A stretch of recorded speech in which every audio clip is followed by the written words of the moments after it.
arep mbok weruh ning aku saben ketemu gawe aku kangen kebayang teko ngimpiku.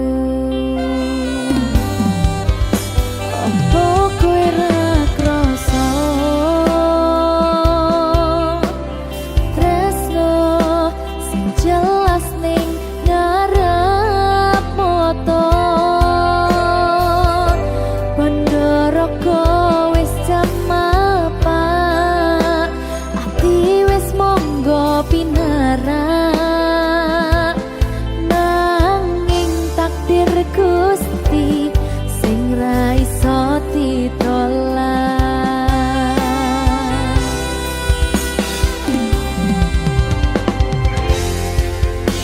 Mung pengen ngrasakne senenge yen lagi kasmaran rasa sayang sing ketok tenganan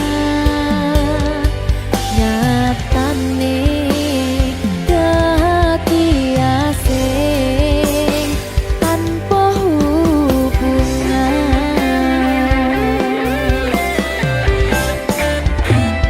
Ngopo kowe ra ngelai kesempatan gong lekasih padahal hati wis pengen dadi siji tingkahmu sing ra nentu sing marai aku yakin ragu pengen bersatu.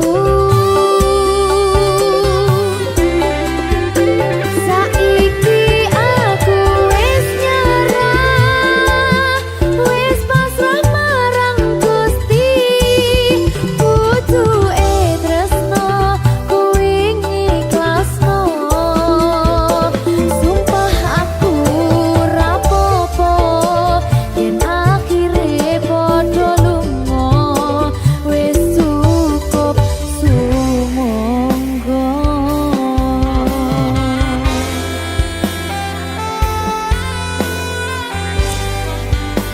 Wis ngaliyo wis ndak apa-apa. Oleh liyane. Sumangga.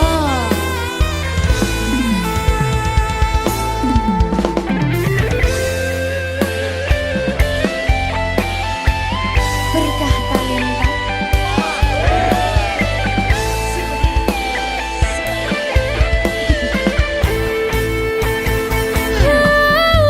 Coba bayangno yen kebarengan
kabarku baik-baik saja.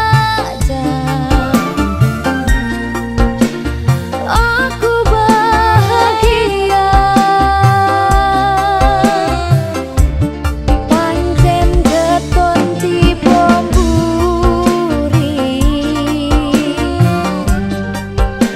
Kowe sing jalari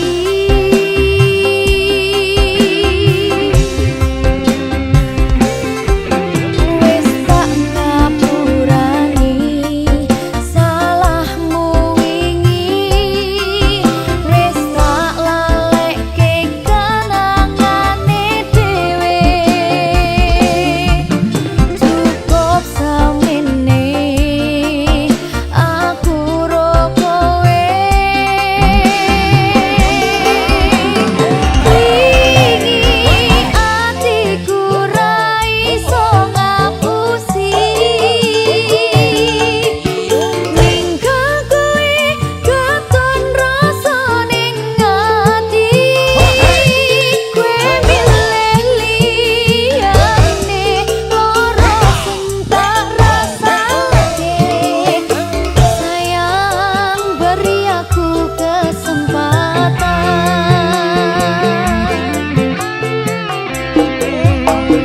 Opo wis lali karo pilihanmu, ninggal aku milih karo kancaku.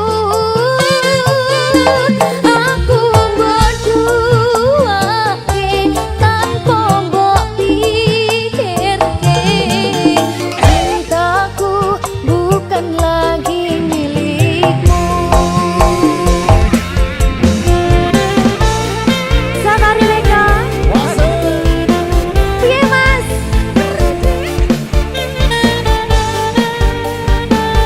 Mas Wanto?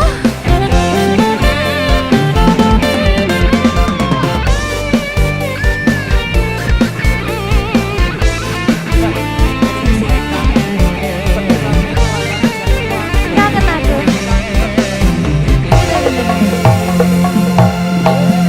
Wis tak ngapurani salahmu wingi, wis tak lalekke kenangane dhewe.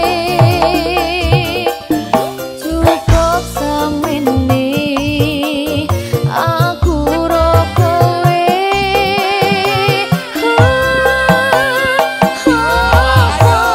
Wis ora iso dikandani. Kita mulai dari awal lagi. Ora tak baleni salahku sing wingi. Percaya aku bakal bungah hatimu.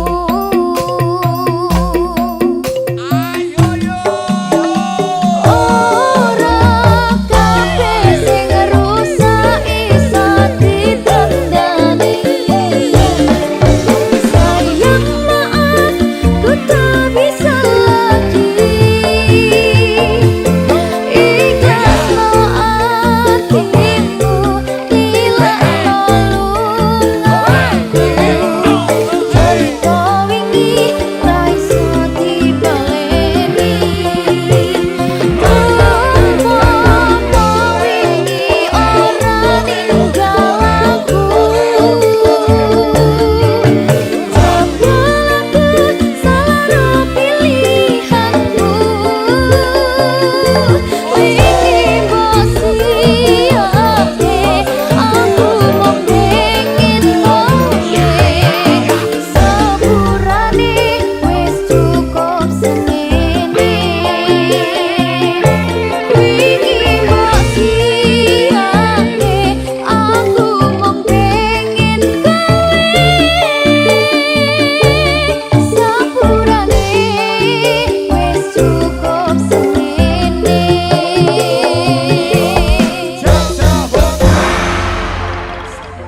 Safari Reka.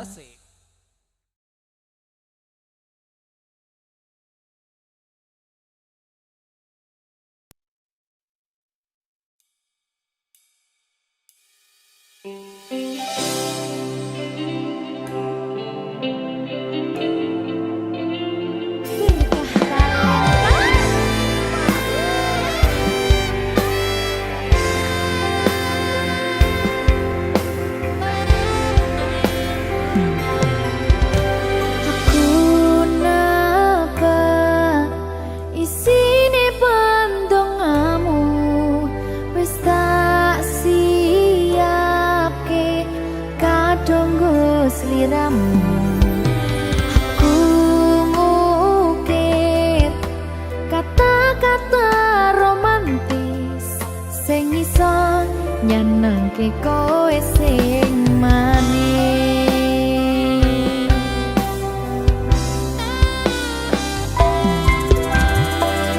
Saksine donya lan langit gedene rasaku tunggal eka mring sliramu. Panjang umurmu, tak usahane panyuwunmu, tak empasake jantung hatiku, nganti nemoni lelayu sing apik-apik ya sayang. Ing dina istimewa iki dongaku langgeng tresno abadi.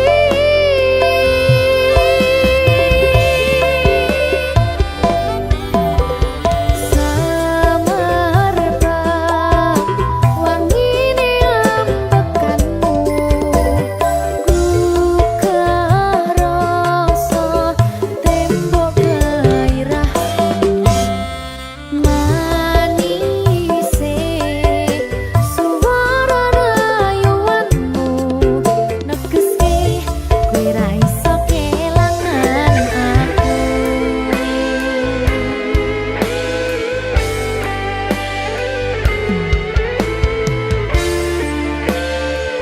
Berkah talenta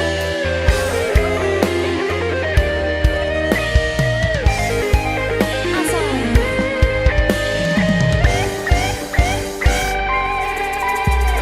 yang dongaku sampeyan bahagia, kadoku terkesan biasa, rong iso ngenehi sing sampurna.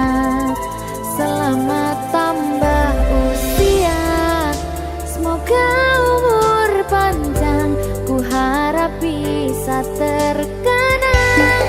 Sayang, kau usahane panyuwunmu, tak empasake jantung hatiku, nganti nemoni lelayu sing apik-apik ya sayang. Ning dina istimewa iki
Tak empuh 11.000 kilometer nusul awakmu sing ate janji mulih ning aku sakwise rampung ke urusanmu.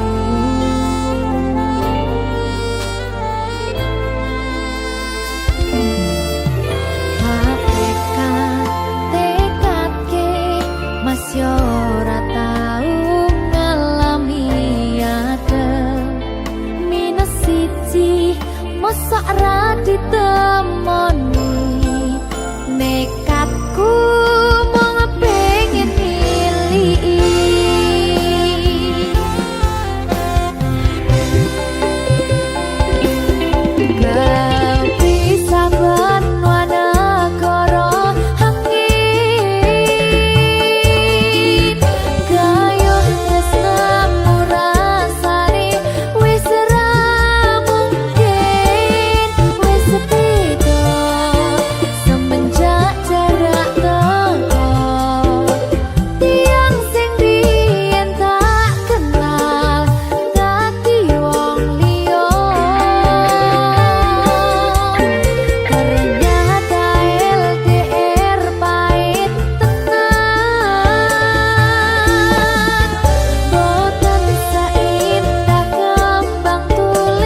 Berkah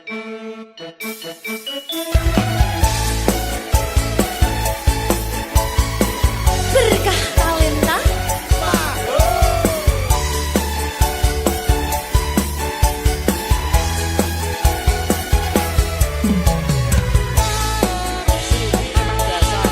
Ayo Dre.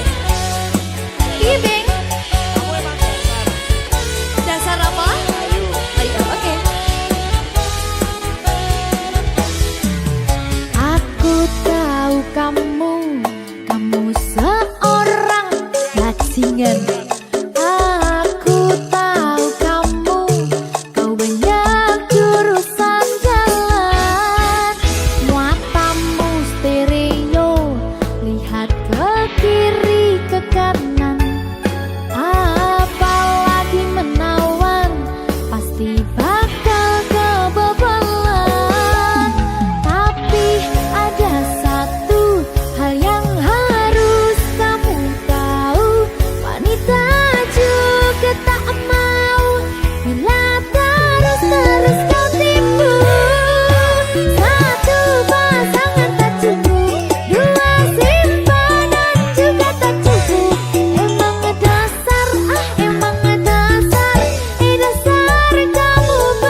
sing paling tak tresnani katon ati iki aku ra napati janji aku lunga tanpa kondo merga kedanan wong liya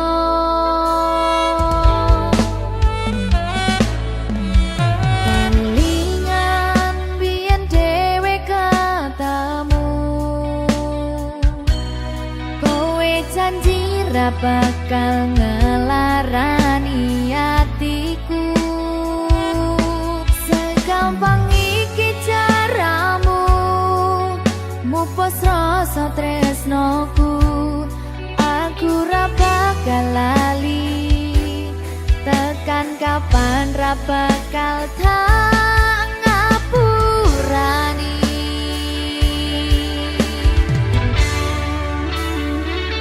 kowe lunga ninggal aku atiku lara ora nyangka kowe gampang kena godho aku ra iso nampa lemu dolanan tresno tak akoni pancen aku iki dudu sapa-sapa sing dadi pangapuramu lungaku ninggal aku wis gawe lara atimu aku ra buta tresnamu kabeh kuwi mung palsu tak buang rasa tresnaku korban janji manismu tak jaluk pengertianmu ojo dadi loromu tolong ngapuraken aku ati iki tutut dalanan tutup pelampiasan sajan urip kepas-pasan aku wani kelangan ora perlu tok katuni cerita loro iki ora bakal tak baleni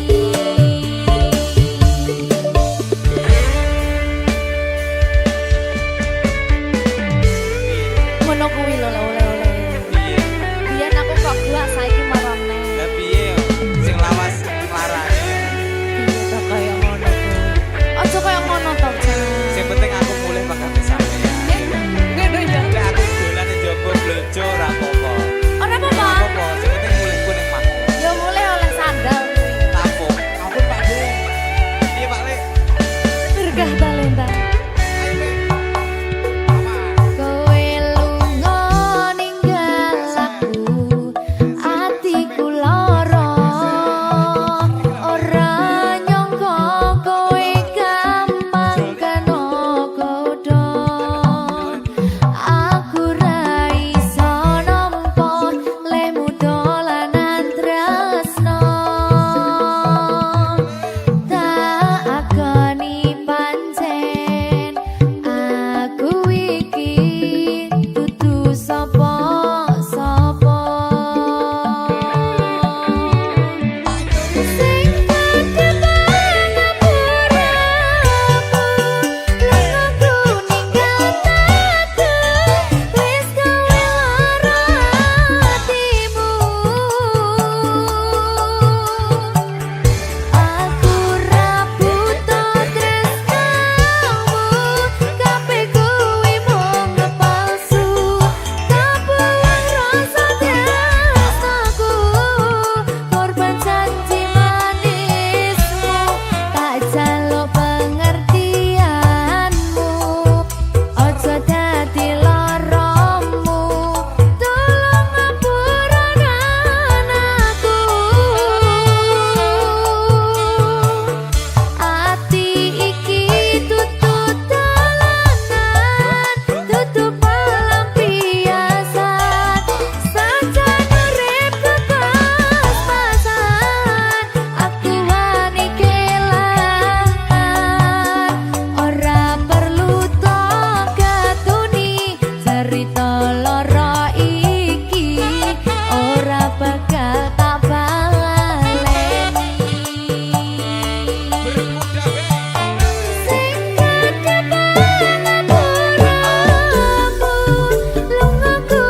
kurang bakoh piye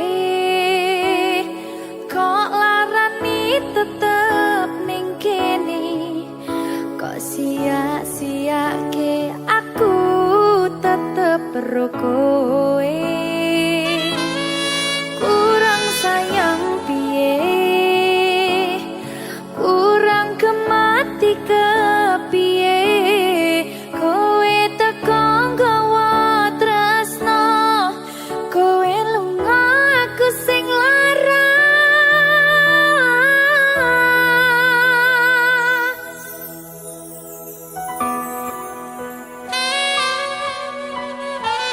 berkah talenta Silvi Kumalasan. iya Jan ketemu ning kene Jan kangen aku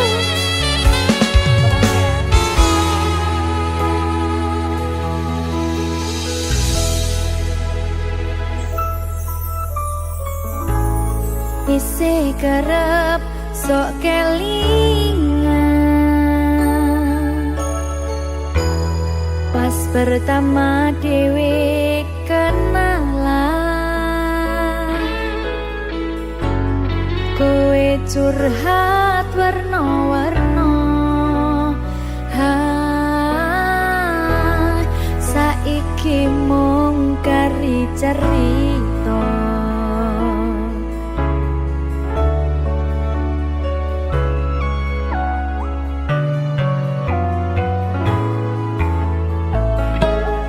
kurang bakoh piye kok larani tetep ning kene tok sia-siake aku tetep karo kowe kurang sayang piye kurang kemati kepiye kowe teko nggawa tresno kowe lunga aku sing lara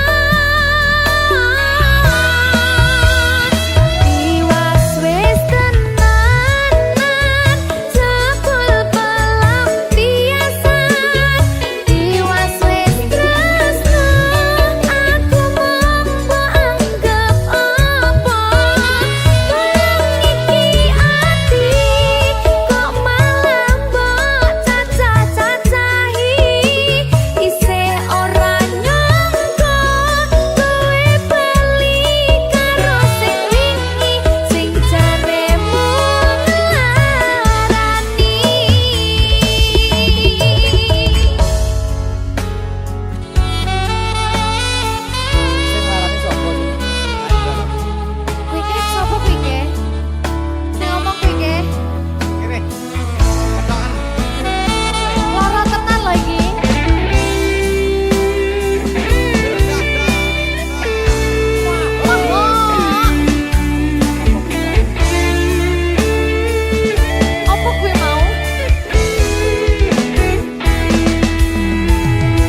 Berkah talenta. Mbak Silvi. Oleh nangis ora aku? Aja. Aja ya. Sedih. Sing manut wong tua, pancen ngegoni wong tua ki jelekane ngono. Iya, Gitu. iya. Sabar ya.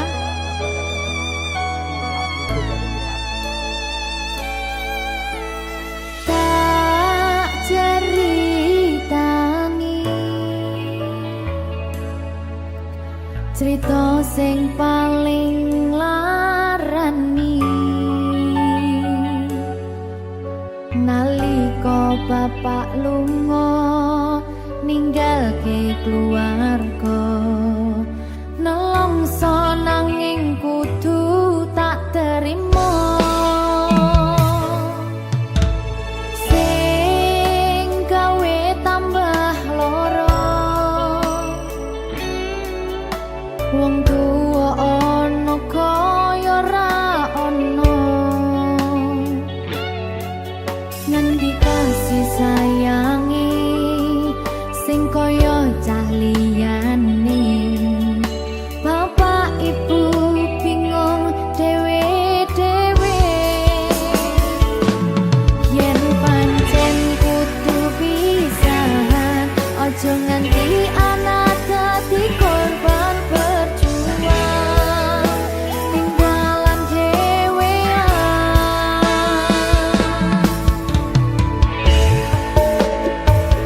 ora ana sing jaluk dilahirke nang keluarga sing kaya kene tak tampa apa anane kabeh kahanane yen pancen ngene iki takdire kudu iso kuat pelungane perkara disangka wong tuwane kudu iso ngadeg dhewe ra ono cekelane ngene men anak sing rusak omahe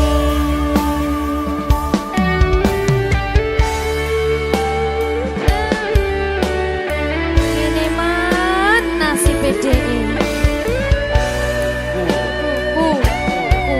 kamu siapa yang gimana ya? Terus dia.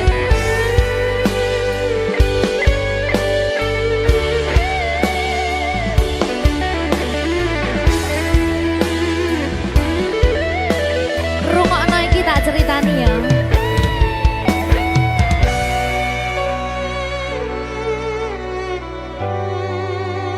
Berkah talenta.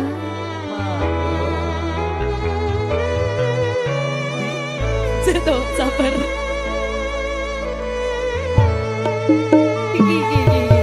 Yen pancen kudu pisahan aja nganti anak dadi korban berjuang tinggalan dhewean ora esek-esek ora ana sing jaluk dilahirke nang keluarga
Minggu esuk atus mrepot kas tipis ning resepsimu nyakseni ijab kabul kowe ro bojomu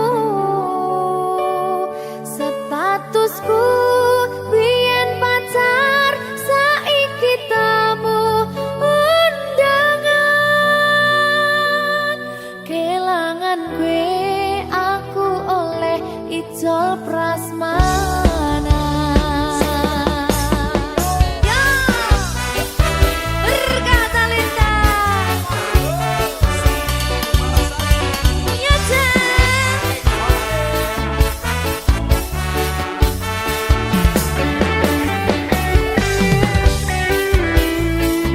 Biyen pacar.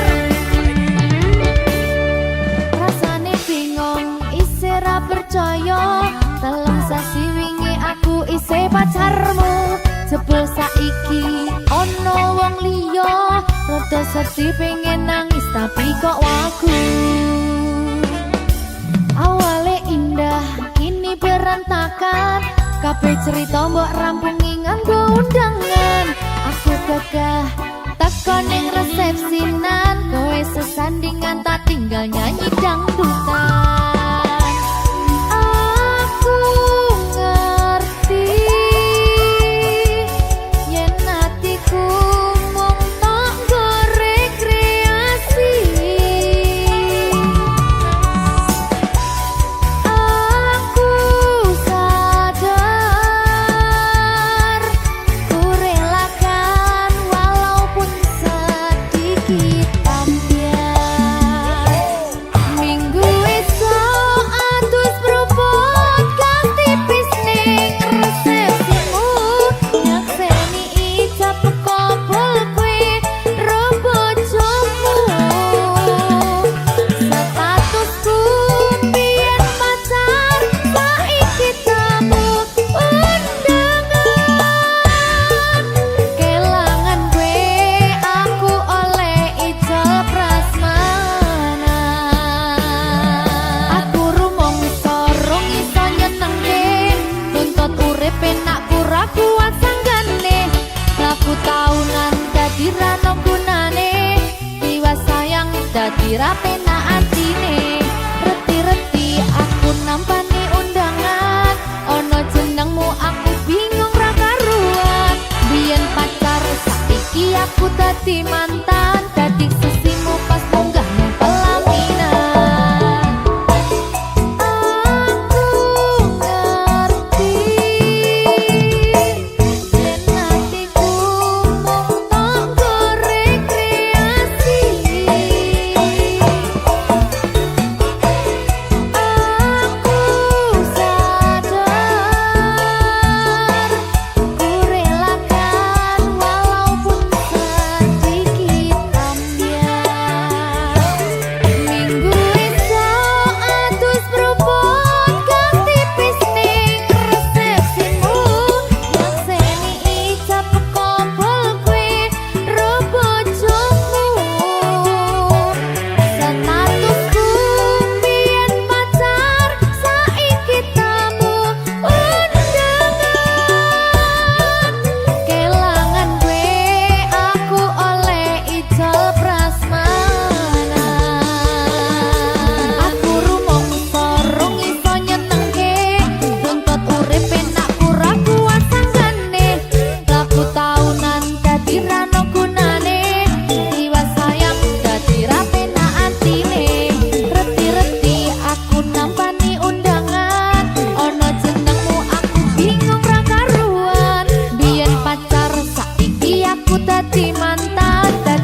berkah talenta.